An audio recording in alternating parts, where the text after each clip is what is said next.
उत्तराखंड और पर्यटन एक दूसरे के पूरक हैं। सारा देवभूमि भी इस देवभूमि का स्थान है। चार धाम यात्रा की तैयारी कैसी है आपकी? क्या कुछ नया इस बार हमको देखने को मिलेगा? बाहर के जो लोग आते हैं उनको इस बार कौन सी चीज़ें आकर्षित करेंगी? सड़क से लेकर के तमाम सारे जो संसाधन हैं उसमें क्या विकास की चीज़ें आप देख रहे हैं और क्या पूरी तैयारी है आपकी? देखिए, हमारे देश के यशस्वी प्रधानमंत्री माननीय नरेंद्र मोदी जी ने 5 नवंबर 2021 को बाबा केदार की भूमि से कहा था कि यह आने वाला जो दशक है ये उत्तराखंड का दशक होगा, 21वीं सदी का तीसरा दशक। और उनकी बात चूँकि बाबा केदार के प्रांगण से उन्होंने कहा और वो अब हमको सच होती हुई दिखाई दे रही है। उन्होंने साथ में एक बात और कहा था कि देश की आज़ादी से लेकर अब तक जितने श्रद्धालु, जितने यात्री, जितने पर्यटक अभी तक आए हैं उनसे कहीं ज़्यादा इन 10 सालों में आने वाले हैं। और जो चारधाम यात्रा अभी हमारी शुरू होने वाली है मई के पहले सप्ताह से, जिस प्रकार से होटलों की बुकिंग हो रही है, टैक्सी वालों का काम चल रहा है, जो पर्यटन परिवहन इस यात्रा मार्ग से जुड़े हुए हैं, सभी की बुकिंग जो है पहले से ही पूरी हो चुकी है। और इस बार जो यात्रा है पिछले कई सालों का रिकॉर्ड तोड़ने वाली है, क्योंकि 2 साल के अंतराल के बाद यात्रा हो रही है। 2 साल यात्रा कोरोना महामारी के कारण से ठीक से हो नहीं पाई है। उसको लेकर हमारी सरकार पूरी तरह से लगी हुई है और हमने उसके लिए, मैंने स्वयं 3 बड़ी बैठकें मैं उसके लिए कर चुका हूँ, चाहे सड़क है, परिवहन है, बिजली, पानी, पार्किंग, ट्रैफिक, उन सभी की व्यवस्थाओं को ठीक प्रकार से पुलिस विभाग भी अपना काम करे, हर विभाग अपना काम करे और अतिथि देवो भव जो हमारा एक संस्कार है, हमारी संस्कृति है, उसके आधार पर सरकार जो है इस बार तैयारी कर रही है। नमस्ते, मैं अंबुज पांचजन्य से। मुख्यमंत्री जी, आपने जनवरी में युवाओं और छात्रों के लिए टैबलेट जो है देने की घोषणा की थी। एक तो विपक्ष का ये आरोप है कि आपने चुनाव से ठीक पहले ये घोषणा इसलिए की ताकि युवा और छात्र जो वोटर हैं, युवा वोटर, उसको आकर्षित किया जाए। दूसरा, क्या जो कोरोना की पीछे कई सालों से स्थिति रही, क्या वो स्थिति फिर से अगर आए तो छात्र जो है, जो युवा हैं, वो पढ़ाई से दूर ना रहें? क्या ऐसी आपकी इसके पीछे मंशा थी?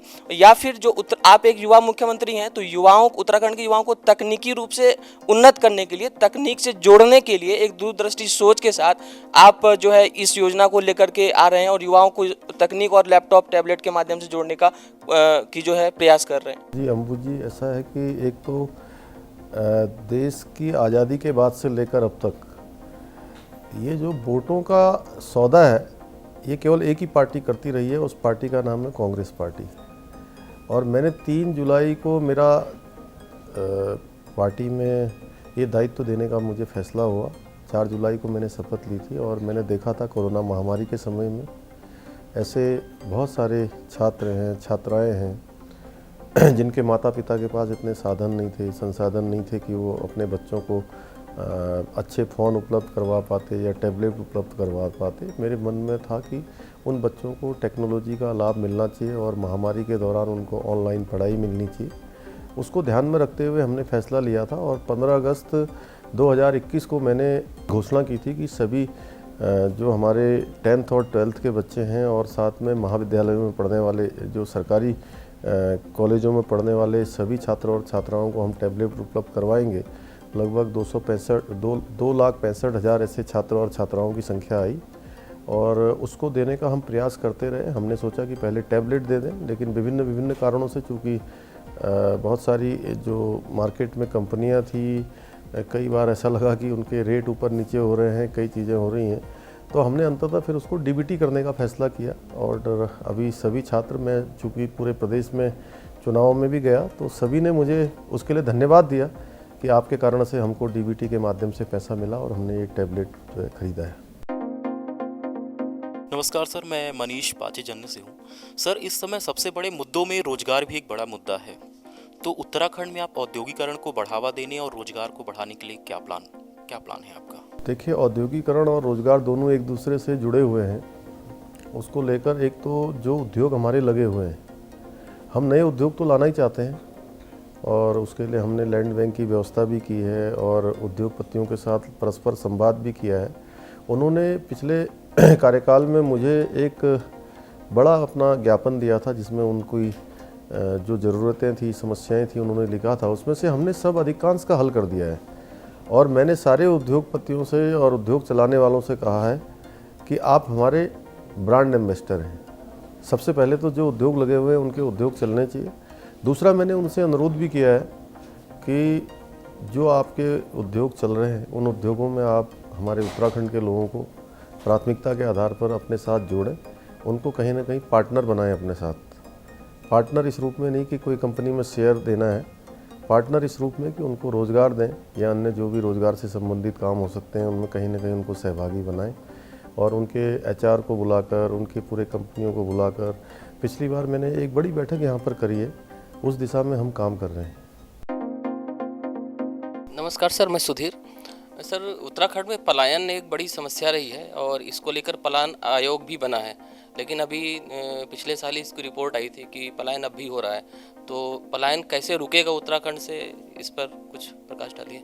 पलायन रोकने के लिए चूँकि पलायन आयोग ने भी काम किया है और अन्य बहुत सारे हमारे ऐसे संस्थान हैं, बहुत सारी संस्थाएं हैं, सभी काम कर रही है और सरकार भी पूरी तरह से इसके लिए लगी हुई है कि पलायन हमारा रुकना चाहिए। सबसे पहले तो क्या है कि जो हमारे दूरस्थ क्षेत्र हैं जहाँ से पलायन हो रहा है उन क्षेत्रों में हमारी बुनियादी सुविधाएं पहुंचनी चाहिए और वहाँ पर जो लोग रहने वाले हैं उन सभी को वहाँ पर रोज़गार उपलब्ध हो किसी न किसी रूप में। उसको लेकर बहुत सारी योजनाएं, चाहे पर्यटन के, अभी एक होम स्टे योजना को भी हम बढ़ावा दे रहे हैं। या जो हमारी कनेक्टिविटी है, इंटरनेट की कनेक्टिविटी है, टेलीफोन की कनेक्टिविटी है, संचार व्यवस्थाएं हैं, रोड की कनेक्टिविटी है, उन सभी को हम ठीक करने के लिए जो है पूरी तरह से हमने अपने प्लान में उसको रखा हुआ है और 2025 तक हम कोशिश करेंगे कि हमारा हर गांव इन सब सुविधाओं से जुड़े, जिससे कि हमारा पलायन रुकेगा और उस पर हम एक फोकस्ड होकर उस पर काम कर रहे हैं। नमस्कार सर, मैं दिनेश मानसेरा हूँ पाँचजन से। और उत्तराखंड में जैसे 4 धाम यात्रा चल रही है, 4 धामों में गैर हिंदुओं के प्रवेश को लेकर के एक सवाल उठने लगा है। हर तरफ से डिमांड आ रही है कि इस तरीके का कोई सरकार कदम उठाए। जो जनसंख्या संतुलन को लेकर के भी विषय उठते हैं। आपको क्या लग रहा है कि ये जो म्यांमार से लोग आ रहे हैं या बांग्लादेश से लोग आ रहे हैं वो पहाड़ों में आकर के बसते जा रहे हैं, इसको लेकर के आपका क्या ड्राइव अभी हाल में चले हैं? देखिए, सबसे पहले तो हम अभी इस कालखंड में हम पहले राज्य हैं जहां हमने समान नागरिक संहिता की बात करी है और केवल बात ही नहीं करी है, हमने अपनी मंत्रिमंडल की पहली बैठक में हमने उस पर सर्वसम्मति से प्रस्ताव पारित कर दिया है। उसके लिए एक कमेटी का गठन किया जा रहा है और कमेटी उसमें स्टेक होल्डर्स होंगे, विधि विशेषज्ञ होंगे और समाज में जिनका अच्छा अनुभव होगा ऐसे लोगों को मिलाकर कमेटी बनाई जा रही है और वो कमेटी एक ड्राफ्ट बनाएगी और उस ड्राफ्ट के आधार पर हम बहुत जल्दी एक तो ये उत्तराखंड के अंदर यूनिफॉर्म सिविल कोड लागू करने जा रहे हैं और साथ ही साथ हमने कहा है कि उत्तराखंड किसी के लिए ऐसो आराम करने की जगह नहीं है, आरामगाह नहीं है कि यहाँ पर कोई भी आए और यहाँ पर आकर अपना शुरू कर दे, जिससे कि आने वाले समय में जो धर्म है, संस्कृति है, वो हमारी बचनी चाहिए। उत्तराखंड का जो हमारा एक वातावरण है, अध्यात्म का, धर्म का, संस्कृति का केंद्र है, गंगा का प्रदेश है, साथ में यहाँ पर प्रत्येक परिवार से कोई न कोई सेना के अंदर है, 2-2 अंतर्राष्ट्रीय सीमाएं हमारे राज्य से लगी हुई हैं, इसलिए सभी के लिए एक समान कानून होना चाहिए और एक वेरिफिकेशन ड्राइव हमने यहाँ पर शुरू कर दी है। पिछले दिनों कुछ जगह पर इस प्रकार की बातें आई हैं कि लोग लंबे समय से यहाँ आ जाते हैं, पता नहीं चलता है और बाद में पता लगता है कि कोई आपराधिक गतिविधियों में लिप्त रहा है या कोई बड़ी घटना यहाँ पर करता है, कानून व्यवस्था की स्थिति खराब होती है। ये स्थिति खराब नहीं होनी चाहिए, उसको लेकर हम सख्ती से काम कर रहे हैं और धर्मांतरण जैसा जो कानून है उसको भी और सख्त कर रहे हैं हम। नमस्कार सर, मेरा नाम शिवम दीक्षित है और मेरा आपसे सवाल है कि कहते हैं पहाड़ों का पानी और पहाड़ों की जवानी ये रुकती नहीं है और काफ़ी समय बाद प्रदेश को एक युवा मुख्यमंत्री मिला है, तो युवाओं को लेकर के आपकी क्या योजना है? देखिए, युवाओं को लेकर चूँकि लंबे समय से मैंने स्वयं युवाओं के बीच में काम किया है और मैं छात्र राजनीति से आया हूँ, मैं युवाओं के बीच में काम करके आया हूँ, तो मुझे लगता है कि युवाओं की जो सबसे बड़ी बात है, जो आप कह रहे हैं कि जवानी और पानी दोनों ही रुकना चाहिए। जवानी तभी रुकेगी जब यहाँ रोज़गार मिलेगा। उसके लिए मैंने अभी बताया कि रोज़गार को लेकर जो सरकारी पद हैं उनको तो हम भर ही रहे हैं, उसके साथ साथ अन्य माध्यमों से, जैसे हमारे यहाँ पर स्वरोजगार के बहुत सारे जो सेल्फ हेल्प ग्रुप चल रहे हैं उनको बढ़ावा दे रहे हैं, स्वयंसेवी जो हमारे संगठन हैं उनको बढ़ावा दे रहे हैं। साथ में हमारे यहाँ होम स्टे जैसी योजनाओं को हम बढ़ावा दे रहे हैं। पर्यटन, परिवहन और इस क्षेत्र में काम करने वाले लोगों को जो कोरोना महामारी में बुरी तरह से प्रभावित हो गए थे, उन सभी को हमने पैकेज भी दिया है। पिछले वर्ष हमने 200 करोड़ रुपए का लगभग पैकेज दिया था, जिससे कि वो महामारी से उपजे। युवक मंगल दल हैं, महिला मंगल दल हैं, उन सभी को हमने प्रोत्साहन के रूप में राशि दी है। और साथ ही साथ हमारा प्रयास है कि यहाँ पर माइक्रो हाइड्रिल, हाइडिल, सोलर, इन क्षेत्रों में चूँकि ऊर्जा का एक बहुत बड़ा क्षेत्र है, उसके लिए मैंने अभी 2 दिन पहले समीक्षा करी है। उसके माध्यम से भी हम लोग कोशिश कर रहे हैं कि सबको रोजगार से जोड़ें। जी नमस्कार, मेरा नाम आलोक गोस्वामी है। उत्तराखंड वीरों की धरती मानी जाती है और अभी आपने कहा भी कि यहाँ घर घर से एक सैनिक गया हुआ है। इस वीरों की धरती पर हमारे संस्कृति के जो 4 धाम हैं उनके अलावा एक 5वां धाम बनाने की बात आपने कही है पूर्व सैनिकों के लिए। तो इसके पीछे निश्चित रूप से कुछ भावनाएं जुड़ी हुई होंगी, किसी भावना, तो इस संकल्पना के पीछे जो आपकी भावना है मैं जानना चाहता हूँ वो क्या है। देखिए, मैं स्वयं एक सैनिक का पुत्र हूँ और मैंने देखा है यहाँ घर घर से कोई न कोई सेना में है। किसी का बेटा सेना में है, बेटी सेना में है, चाचा है, ताऊ है, मामा है, भांजे हैं, कोई न कोई सेना में काम करते हैं। और 1700 से भी ज़्यादा लोगों की उत्तराखंड राज्य के अंदर देश की सीमाओं की रक्षा के लिए शहादत हुई है, जो सीधे सेना से जुड़े हुए हैं। तो उन सभी का एक स्थान ऐसा होना चाहिए जहां पर सभी की श्रद्धा जुड़ी हो, सभी की स्मृति जुड़ी हो। उसको लेकर 5वां धाम सैनिक धाम बनाने की हमारी सरकार ने यहाँ पर घोषणा की थी, माननीय प्रधानमंत्री जी की कल्पना थी। तो उस सैनिक धाम को यहाँ पर बनाया जा रहा है देहरादून के अंदर। उसके लिए पैसा भी जारी हो चुका है। जल्दी हमारा टारगेट है, लक्ष्य है कि 1 साल के अंदर सैन्य धाम का निर्माण हो, जिसमें सभी लोग आए, देश भर के लोग उसको देखें और हमारी नई पीढ़ी भी उन सब से प्रेरणा ले कि और उनको हमेशा अपनी स्मृति में रखें जिन्होंने अपने प्राणों का बलिदान हमारी देश की रक्षा के लिए किया है। नमस्कार मुख्यमंत्री जी, मैं सुनील राय हूँ, पांचजन्य लखनऊ से। मेरा सवाल आपसे ये है कि उत्तराखंड में जो तराई क्षेत्र हैं वहाँ पर जनसंख्या संतुलन बना रहे, जैसे कि रोहिंग्या है और इस तरह की समस्या है, इसके लिए आपका क्या प्रयास है? उसके लिए हमने वेरिफिकेशन ड्राइव हम तुरंत चला रहे हैं और ये शुरू हो गई है। आप लोगों ने समाचार पत्रों में पढ़ा होगा। और उत्तराखंड पहला प्रदेश होगा जहां इस पर सबसे ज़्यादा सख्ती से काम होगा। जितनी सख्ती की ज़रूरत पड़ेगी उतनी सख्ती हम करेंगे। यहाँ का जनसंख्या का जो असंतुलन है वो हमारा बना रहे, हमारे राज्य की जो धर्म, संस्कृति और अध्यात्म है वो किसी तरह से प्रभावित न हो, उसके लिए हम हर संभव प्रयास करेंगे। नमस्कार सर, मैं शशि मोहन रावत पांचजन्य से। सर, नई शिक्षा नीति को लेकर उत्तराखंड की क्या योजना है? नहीं, नई शिक्षा नीति हम नए सत्र में लागू कर रहे हैं और एक साथ लागू करने जा रहे हैं। नमस्कार, मैं अरुण। देश दुनिया उत्तराखंड को एक आध्यात्मिक और सांस्कृतिक राजधानी के रूप में जानती है, तो यहाँ इन दोनों को बढ़ावा देने के लिए किस तरह के प्रयास आपके माध्यम से हो रहे हैं? देखिए, चूँकि हमारे यहाँ पर एक तो 4 धाम है, 4 धाम में लोग आए, बड़े आसानी से आए, उनको किसी प्रकार की कोई परेशानी न हो, उन सब हम सुविधाओं को अच्छा कर रहे हैं। पहले तो मैं हमारे देश के प्रधानमंत्री जी का धन्यवाद करता हूं कि उनके प्रधानमंत्री बनने के बाद यहाँ पर जिस प्रकार से ऑल वेदर रोडें बनी हैं, उनसे आना आसान हुआ है। चाहे 4 धाम को जाने वाले हो, चाहे उत्तराखंड के एक कोने से दूसरे कोने को जाने वाले हो, या दिल्ली से देहरादून आना हो, या दिल्ली से हरिद्वार जाना हो, या हरिद्वार से देहरादून आना हो, या हमारा उधम सिंह नगर जाना हो, या हमारा टनकपुर से पिथौरागढ़ हो, या टनकपुर से रुद्रपुर हो, रामपुर हो, दिल्ली जाना हो, या मैं कहूँ कि उस रीजन से इस रीजन में आना हो, यानी कि कुमाऊं से गढ़वाल को आना हो, सभी जगह सड़कों का एक जाल बिछा है, चाहे वो ऑल वेदर रोडों के माध्यम से या भारतमाला श्रृंखला रोडों के माध्यम से। रेलवे के क्षेत्र में ऋषिकेश कर्णप्रयाग रेल लाइन पर काम चल रहा है।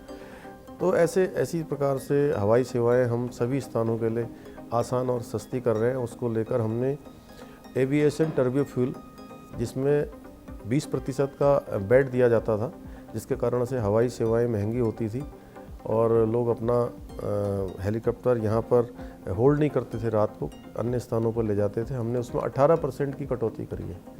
तो पर्यटन बढ़े, हमारा यहाँ पर धार्मिक तीर्थाटन बढ़े, दोनों बढ़े, उसके लिए हम प्रतिबद्ध हैं और संकल्पबद्ध हैं कि धर्म और अध्यात्म और ये सांस्कृतिक और आध्यात्मिक राजधानी उत्तराखंड बने, उसके लिए हम लोग प्रयास कर रहे हैं। उसमें सभी का सहयोग चाहिए हमें।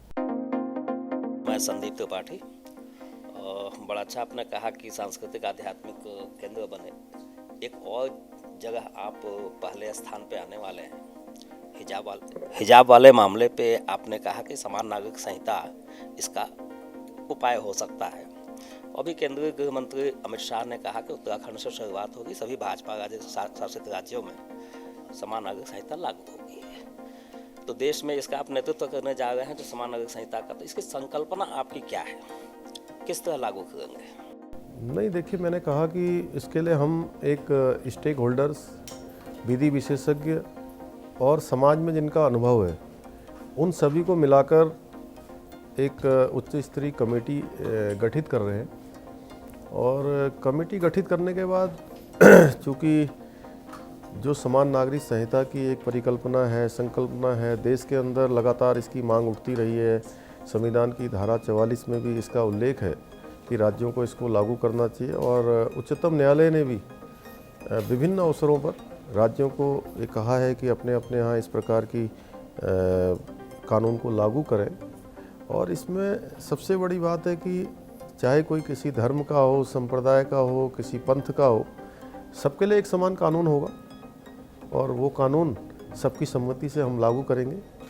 और जब मैंने इसको 12 फरवरी 2022 को जब इस संकल्प के रूप में मैं उत्तराखंड की देवतुल्य जनता के सामने लाया था, तो उस समय भी कुछ मैं उनको क्या संज्ञा दूं, और कुछ लोगों ने कहा कि ये चुनाव को ध्यान में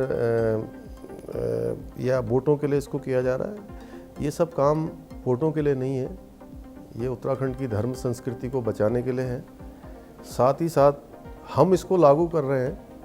हम हिंदुस्तान के सभी राज्यों से भी ये अपेक्षा करेंगे कि सभी इसको लागू करें। एक सवाल मेरे मन में आता है, अभी कर्नाटक में एक विषय उठा कि हिंदू मठ मंदिर जो हैं वहाँ पर सिर्फ कारोबार के लिए जमने वाले लोग नहीं, जिनकी आस्था है, जो इसे सिर्फ व्यापार नहीं समझते, तो वहाँ पर ये एक ड्राइव शुरू हुई है कि हिंदू मठ मंदिरों के आसपास जो है वो खाली व्यापारिक निहित स्वार्थों से जो लोग जुड़ जाते हैं, उनकी हिंदू धर्म में कोई आस्था नहीं होती, उनको हटाने का काम शुरू हुआ है। उत्तराखंड की भी एक ऐसी स्थिति है, ये एक है। दूसरा, आध्यात्मिक के अलावा दूसरी ताकत है राज्य की पर्यटन। दिल्ली से, बाकी सब जगह से जो लोग यहाँ शांति के लिए आते हैं, यहाँ पर मुस्लिम जनसंख्या वैसी नहीं है, मगर लाउड स्पीकर वहाँ से चल के यहाँ तक आ जाता है। भीमताल का एक्सपीरियंस है मेरा, तारिक फतेह ने भी उसको एक बार जिक्र किया था। तो इसके लिए लाउड स्पीकर, ये शोर शराबा, इसको रोकने के लिए भी आपकी कोई योजना है क्या? हाँ, निश्चित रूप से। देखिए, जिस प्रकार से अभी कई जगह पर ये स्थितियाँ उत्पन्न हुई है और कानून व्यवस्था की स्थिति बिगड़ी है, हम इसकी समीक्षा करेंगे और इसमें जो जरूरी होगा वो हम करेंगे। बहुत धन्यवाद पुष्कर सिंह धामी जी, आज आपने अपना समय दिया और हमारा जो 22 मई का मीडिया का जो महामंथन है उसका निमंत्रण आपने स्वीकारा आने के लिए, और सारी टीम आपसे मिलकर और अपनी जिज्ञासाओं को, जो हम न्यूज़ रूम में जैसे बात करते रहते हैं, अपने प्रश्नों का जवाब पाकर पूरी टीम संतुष्ट है। और आपके नए कार्यकाल के लिए आपने जो जिस स्पष्टता से बात रखी है, हमारी शुभकामनाएं आपके साथ हैं। जी धन्यवाद, नमस्कार।